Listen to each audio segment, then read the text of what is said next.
Thank you very much, Ray. I don't think I can compete with that. That was theatrical. Instead, I would like to go a bit beyond the comments that both of my colleagues have made and suggest not only that Israel is no ally, but also that it is actually not a friend, because it does actual damage to the United States through using its considerable access to Congress and the media to promote policies that are good neither for the United States nor for Israel. I'm sure you've all heard the expression that a friend does not let a friend drive drunk. Well, the United States has been driving drunk for quite some time, and that dangerous behavior has to some extent been encouraged by Israel and its many supporters in Washington. Israel might or might not have been an actual enabler of the disastrous American invasion of Iraq, but it is undeniably true that American officials extremely close to the Israeli government were behind the rush to war and the forgery of phony intelligence that fed the process. If the United States goes to war with Iran in the near future, it will not be because Tehran actually threatens America.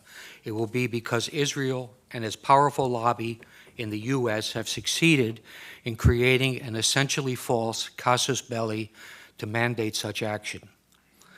Prime Minister Benjamin Netanyahu, who once commented that 9/11 was good for Israel, has repeatedly sought to commit our government to draw red lines that would narrow options for the White House and de facto require it to take action with the military against Iran.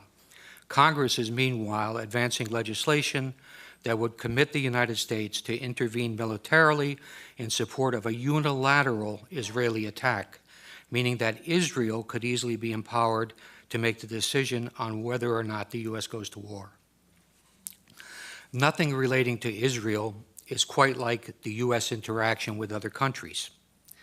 Delinda and Janet have outlined the dollar costs and special financing arrangements that go to support Israel, measures that are not in place for any other nation.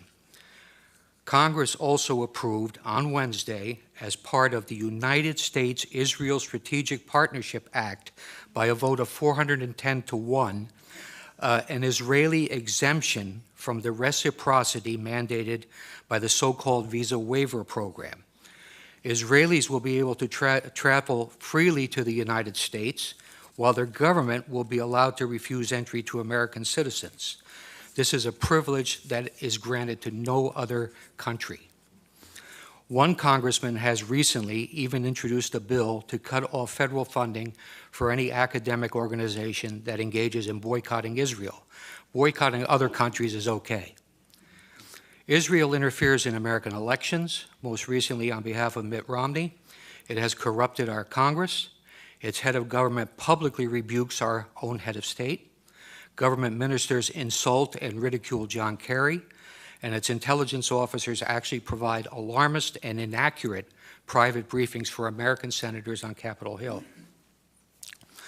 I also would not doubt that Israel, accustomed to behaving with impunity towards its alleged friend and patron in Washington, might manufacture a pretext to draw the U.S. into a new conflict, something reminiscent of the Lavon affair in Alexandria, Egypt in 1954, or the false flag attack on the USS Liberty in 1967.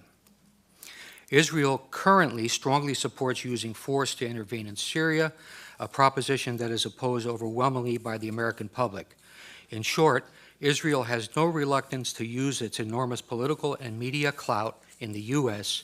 to pressure successive administrations to conform to its own foreign and security policy views. One other very good reason why Israel should not receive billions of dollars in military assistance annually is its persistent espionage against the United States. Grant Smith has described how Friends of Israel stole enriched uranium from a Pennsylvania refinery to create a nuclear arsenal. More recently, we have learned how Arnon Milchan, a Hollywood producer born in Israel, arranged for the illegal purchase of 800 nuclear triggers. Milchan picked up an Oscar last Sunday without any interference from the FBI. The existence of a large-scale Israeli spying effort at the time of 9/11 has been widely reported, incorporating Israeli companies in New Jersey and Florida, as well as hundreds of art students nationwide. 5 Israelis from one of the companies were observed celebrating against the backdrop of the Twin Towers going down. While it is often observed that everyone spies on everyone else, particularly true if one is referring to our own NSA, espionage is a high-risk business that most countries are extremely careful when they are spying on friends because of fear of blowback. Israel, which relies on Washington for billions of dollars in aid and also for political cover in international fora like the UN, does not spy discreetly, largely because it knows that few in Washington will seek to hold it to account. There were, for example, no consequences for the Israelis when Israeli Mossad intelligence officers, using passports and pretending to be Americans, recruited terrorists to carry out attacks inside Iran, as noted by Mark Perry this morning. Israelis using U.S. passports in that fashion put every American traveler at risk. Israel, where government and business work hand in hand, has obtained significant advantage by systematically stealing American technology with both military and civilian applications. The U.S.-developed technology is then reverse engineered and used by the Israelis to support their own exports. Sometimes when the technology is military in nature and winds up in the hands of an adversary, the consequences can be serious. Israel has sold advanced weapon systems to China that are believed to incorporate technology developed by American companies, including the Python 3 air-to-air missile and the Delilah cruise missile. There is evidence that Israel has also stolen Patriot missile avionics to incorporate into its own Arrow system, and that it used U.S. technology obtained in its Lavi fighter development program, which was funded by U.S. taxpayers, to help the Chinese develop their own J-10. The reality of Israeli spying is indisputable. I might cite the names of Jonathan Pollard, Ben Ami Kaddish, Stuart Nozet, and Larry Franklin as spies for Israel have been caught, but they are only the tip of the iceberg.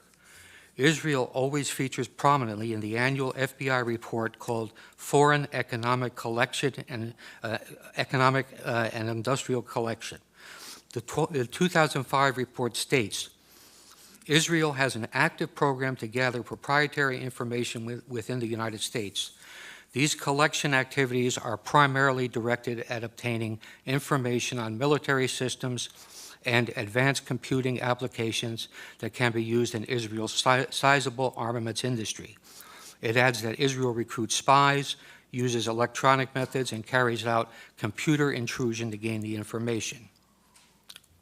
A 1996 Defense Investigative Service report noted that Israel has great success stealing technology by exploiting the numerous co-production projects that it has with the Pentagon. It says, placing Israeli nationals in key industries is a technique utilized with great success. A General Accounting Office examination of espionage directed against American defense and security industries described how Israeli citizens residing in the U.S. had stolen sensitive technology to manufacture artillery gun tubes, obtained classified plans for reconnaissance systems, and passed sensitive aerospace designs to unauthorized users.